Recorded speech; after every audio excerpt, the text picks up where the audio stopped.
有民众去年9月伫新竹高美的溪仔边看到一只石虎，不过最近这溪仔的水头呢有一个82公顷的开发案，当地民众甲石虎的保护团体惊讲，这个开发案会影响到在地环境甲生态。这开发商今仔日也对外召开环境影响说明会，吸引未少乡亲来遮关心。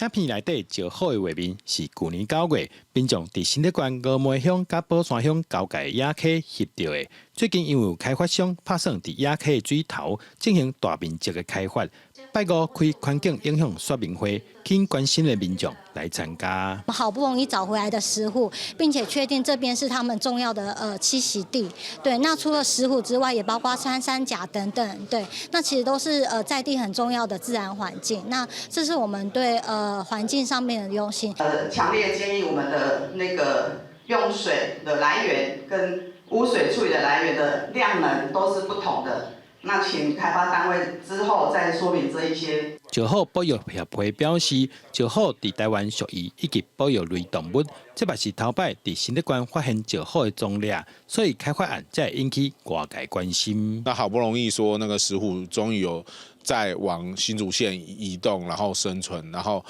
这时候如果说把它的那个通道都阻绝起来的话，其实是非常有问题的。那当然是开发单位可能要想一下，是不是要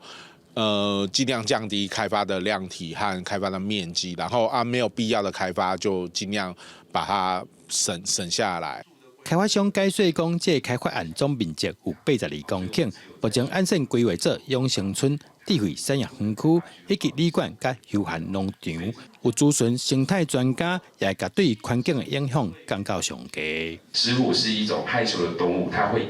移动距离也很长，这个我们生态专家都有跟我们提醒。所以将来我们这个旅馆的设计，包含说对外的道路，或者是这些不可以动的部分，我们就是维持原本的风貌。说明会顶悬，现场的民众除了要求厂商爱重视自然环境以外，也应该爱评估当地敢有起旅馆的需求，希望减少开发案对当地环境生态的影响。记者杜君豪，新竹报道。